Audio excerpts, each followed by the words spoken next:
Good morning. My partners and I founded Direct Equipment Corporation in North Carolina. Our guys here source industrial equipment, tools, supplies from factories here in China, put them on a boat to the United States. Direct Equipment also has a Hong Kong company which handles customers everywhere else in the world.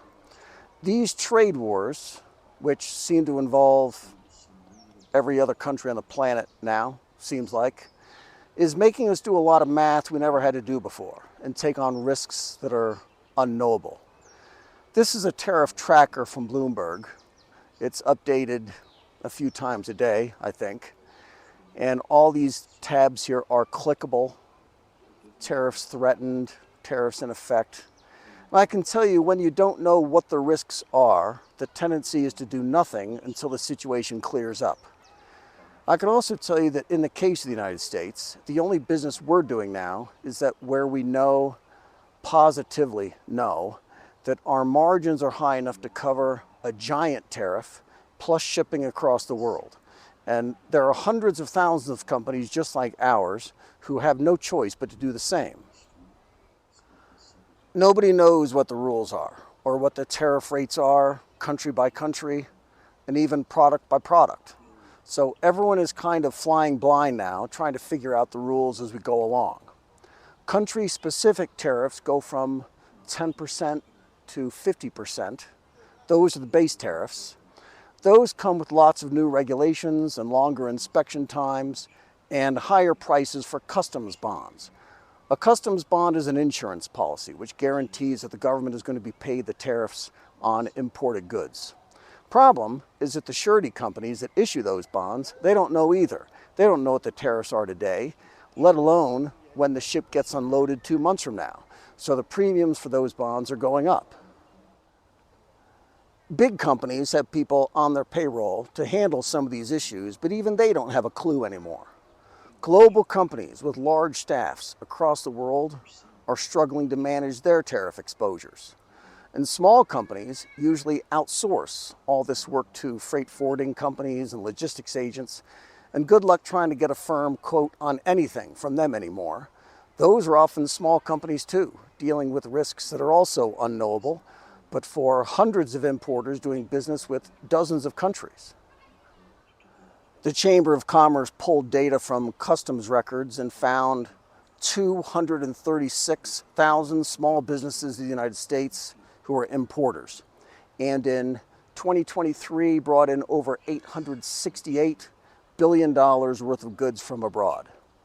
Next, they took the tariffs announced on 31 July and estimated what the tariff hit will be going forward country by country.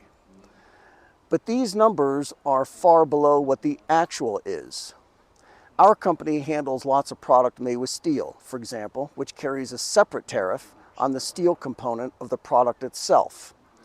In the case of a stainless steel trailer, that's the entire exterior and the interior surfaces. Now we have to get a bill of materials from the manufacturer that explicitly details the input cost of the steel. But that's not easy because factories buy a lot of steel and use it to make a lot of products with the same batch. So do these rules apply to the weighted cost of the batch or to the spot price of steel on the day of shipment? Nobody knows, but if it gets inspected and the customs guy on the other side thinks our manifest might be off, we'll spend a few $100s a day at the intake warehouse at the port until it all gets straightened out. So should we budget for that, just in case? In surveys, importers agree that it is we who have been paying most of the tariffs so far. Lean on the manufacturers some, and they will work with us a little bit on the tariff side, as long as it's part of a long-term contract. And the customers have also been paying more. Going forward, it will be a lot more. 2/3 of the tariff will be passed on to the final buyers, the customers.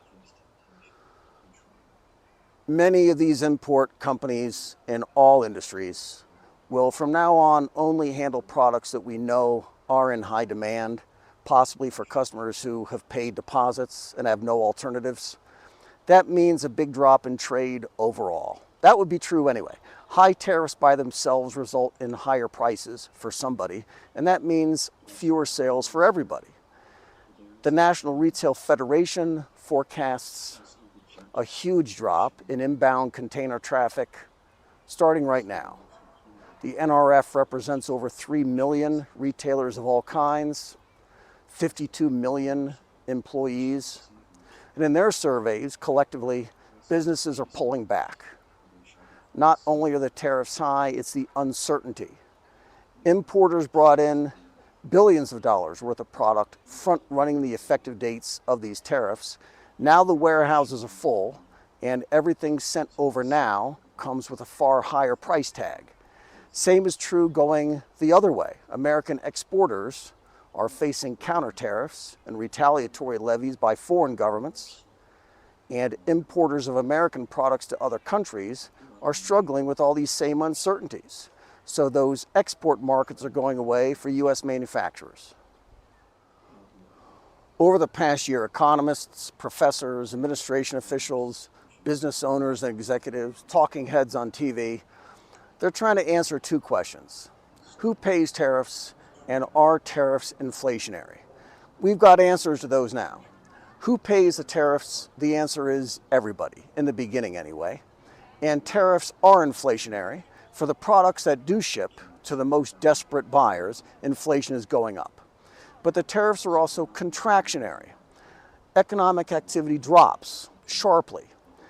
Even the most sophisticated and savvy companies in the world don't know what the rules are anymore. So all businesses, big and small, are identifying which products and which customers can absorb huge price increases. For everything else and for everybody else, it's just too risky. This is the Yangluo Yangtze River trade port near Wuhan. Be good. He who seeks finds, and to him who knocks it will be open. Jesus said, I am the way, the truth, and the life. No man comes to the Father but by me.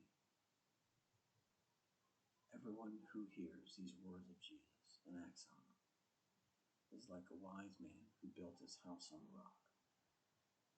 And the rain fell, and the floods came, and the winds blew, and yet the house did not fall, for it was founded on a rock.